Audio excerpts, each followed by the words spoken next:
करीब 10 साल पहले कुछ वैज्ञानिकों ने ऐसा फैसला लिया जिसे सुनकर दुनिया के ज्यादातर लोग हंस पड़े, क्योंकि वो फैसला तर्क से ज्यादा पागलपन जैसा लग रहा था।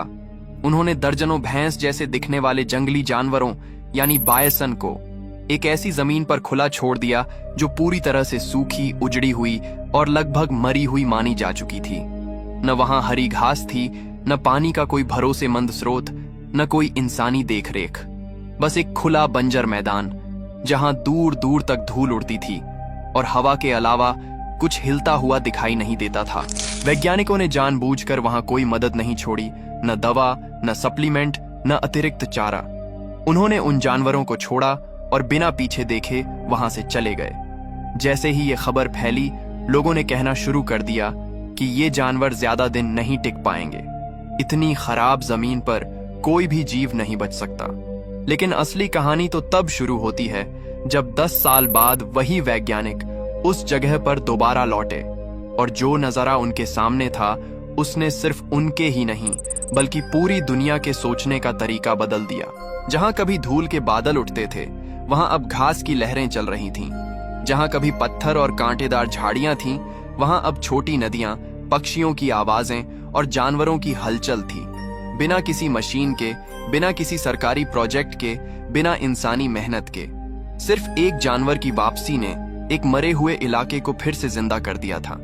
और यही से सवाल उठता है कि आखिर ये हुआ कैसे? कैसे बायसन ने वो कर दिखाया जो इंसान और सरकारें मिलकर भी नहीं कर पाईं? और जवाब छुपा है उस इतिहास में जिसे हमने जानबूझकर भुला दिया, क्योंकि ये जमीन कभी बायसन की ही थी।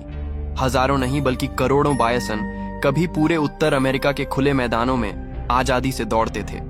ये सिर्फ जानवर नहीं थे बल्कि पूरे इकोसिस्टम की धड़कन थे। ये मैदानों के राजा थे और आदिवासी समुदायों की जिंदगी की रीढ़। उनके लिए बायसन का हर हिस्सा पवित्र और उपयोगी था। मांस भोजन था, खाल कपड़े थे, हड्डियां औजार थीं, और तब तक सब कुछ संतुलन में था। लेकिन फिर इंसान आया और व्यापार के नाम पर 18वीं सदी में बायसन का शिकार जरूरत के लिए नहीं बल्कि पैसे के लिए होने लगा।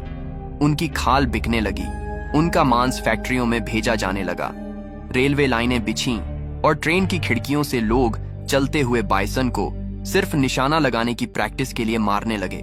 जितने ज्यादा बायसन मारो उतना ज्यादा मुनाफा। और ये सिर्फ व्यापार नहीं था बल्कि एक राजनीतिक हथियार भी बन चुका था।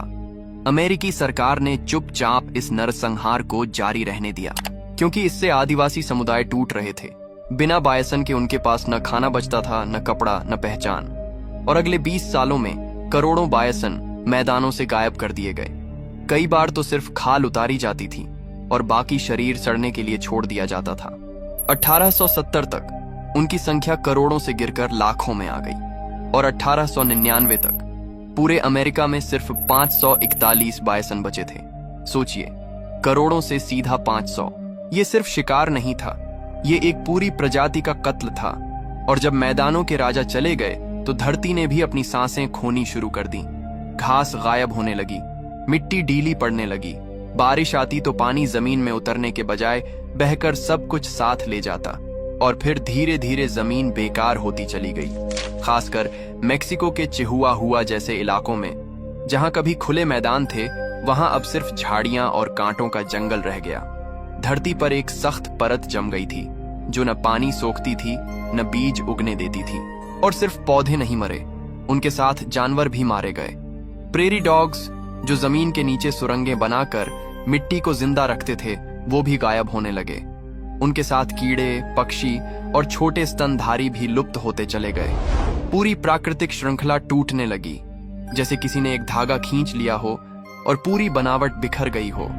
और तब इंसानों को एहसास हुआ कि जिस जानवर को हमने मिटाया था, शायद वही इस जमीन को बचा सकता है। और यहीं से शुरू होती है वापसी की कहानी। 2009 में कुछ ही बायसन को अमेरिका से निकालकर मेक्सिको के सबसे उजड़े इलाके में छोड़ा गया। एक ऐसी जमीन पर जहां बरसों से न घास उगी थी, न परिंदों की आवाज सुनाई दी थी। जब उन कुछ बायसन को उस सूखी और टूटी हुई जमीन पर छोड़ा गया, तो असली बदलाव किसी धमाके की तरह नहीं आया।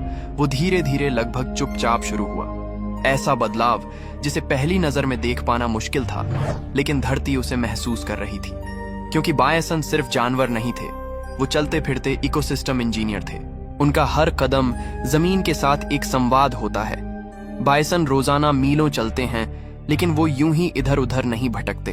उनकी चाल में एक प्राकृतिक लय होती है। वो कभी एक ही जगह देर तक नहीं रुकते, और यही उनकी सबसे बड़ी ताकत है।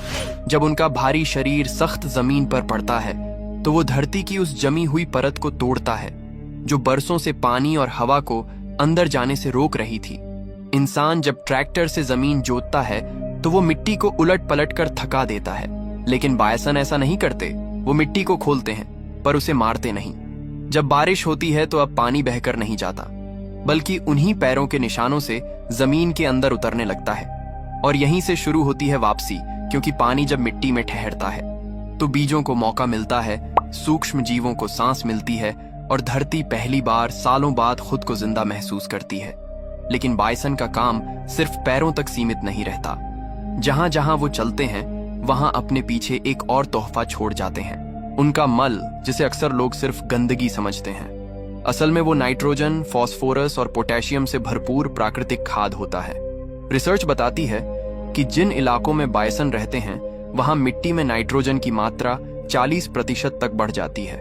यानी बिना किसी केमिकल के, बिना फैक्ट्री के धरती को वो पोषण मिल जाता है जिसे इंसान बोरी में भरकर बेचता है। और फिर आता है उनका सबसे अजीब लेकिन सबसे असरदार व्यवहार, जिसे वैज्ञानिक रोलिंग कहते हैं। बायसन अक्सर जमीन पर लौटते हैं, कभी कीड़ों से बचने के लिए, कभी मस्ती में, और कभी अपनी ताकत दिखाने के लिए।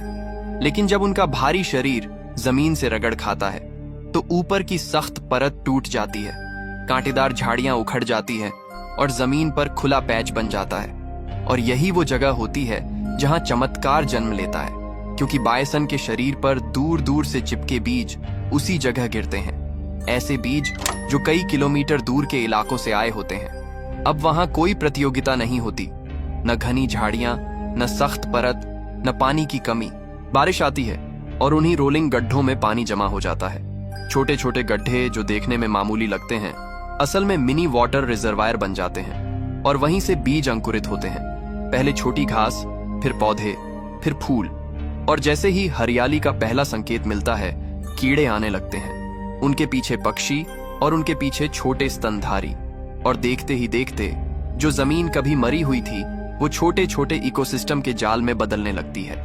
साल दर साल बायसन की संख्या बढ़ती जाती है, और 2018 तक जहां कभी सिर्फ 20-22 जानवर थे, वहां अब 200 से ज्यादा बायसन घूम रहे थे। लेकिन असली बदलाव आंकड़ों में नहीं, बल्कि आवाजों में था। उस जमीन पर जहां कभी सन्नाटा था, वहां अब पंखों की फड़फड़ाहट, घास की सरसराहट और जानवरों की हलचल सुनाई देने लगी थी। और जैसे ही जमीन ने फिर से सांस लेना शुरू किया, सबसे पहले जो वापस लौटे वो थे प्रेरी डॉग्स। छोटे से दिखने वाले, लेकिन जमीन के लिए बेहद जरूरी जीव, जिन्होंने बरसों पहले इस इलाके के नीचे पूरी की पूरी दुनिया बसा रखी थी। लेकिन जब बायसन गए तो ये भी मिट्टी के साथ दफन हो गए थे। अब जैसे ही जमीन नरम हुई, नमी लौटी और घास उगी, प्रेरी डॉग्स ने फिर से सुरंगें बनानी शुरू कर दी। और उनकी ये खुदाई सिर्फ उनके लिए नहीं थी। उनकी सुरंगों से मिट्टी में हवा जाती है, पानी टिकता है और पोषक तत्व ऊपर नीचे होते हैं, ठीक वैसे ही जैसे कोई किसान हल चलाता है। और यहीं से कहानी एक नए मोड़ पर पहुंचती है, क्योंकि प्रेरी डॉग्स खुद किसी के लिए अंत नहीं, बल्कि किसी और के लिए शुरुआत होते हैं। और उनके लौटने के साथ ही पूरा चक्र दोबारा घूमने लगता है। प्रेरी डॉग्स की वापसी किसी एक प्रजाति की कहानी नहीं थी, बल्कि वो एक दरवाजा था जो खुलते ही कई बंद जिंदगियों को फिर से दुनिया में ले आया। क्योंकि प्रेरी डॉग्स सिर्फ जमीन खोदने वाले छोटे जानवर नहीं होते, वो किसी और के लिए घर, किसी के लिए खाना और किसी के लिए पूरा भविष्य होते हैं। और जैसे ही उनकी कॉलोनियां जमीन के नीचे फैलने लगीं, वैसे ही वापस आया एक ऐसा शिकारी जो दशकों से लगभग गायब हो चुका था। ब्लैक फुटेड फेरेट, उत्तर अमेरिका का इकलौता नेवला, जिसकी पूरी जिंदगी प्रेरी डॉग्स पर टिकी होती है। उसका करीब 90% भोजन वही होते हैं। एक फेरेट परिवार साल भर में लगभग 250 प्रेरी डॉग्स खा जाता है। लेकिन फेरेट खुद बिल नहीं खोदते, वो उन्हीं सुरंगों में रहते हैं, वहीं अपने बच्चे पैदा करते हैं। मतलब अगर प्रेरी डॉग्स नहीं तो फेरेट भी नहीं। और फेरेट के लौटने का मतलब सिर्फ एक शिकारी की वापसी नहीं था, बल्कि एक संतुलन की वापसी थी, क्योंकि उनके साथ ही जमीन के नीचे की दुनिया फिर से आबाद होने लगी। और इस तरह बायसन की वापसी से शुरू हुआ एक छोटा सा प्रयोग धीरे धीरे एक पूरा जीवित इकोसिस्टम बन चुका था। वैज्ञानिक इसे सिर्फ रिकवरी नहीं कहते, बल्कि इसे कीस्टोन स्पीशीज का असर कहते हैं।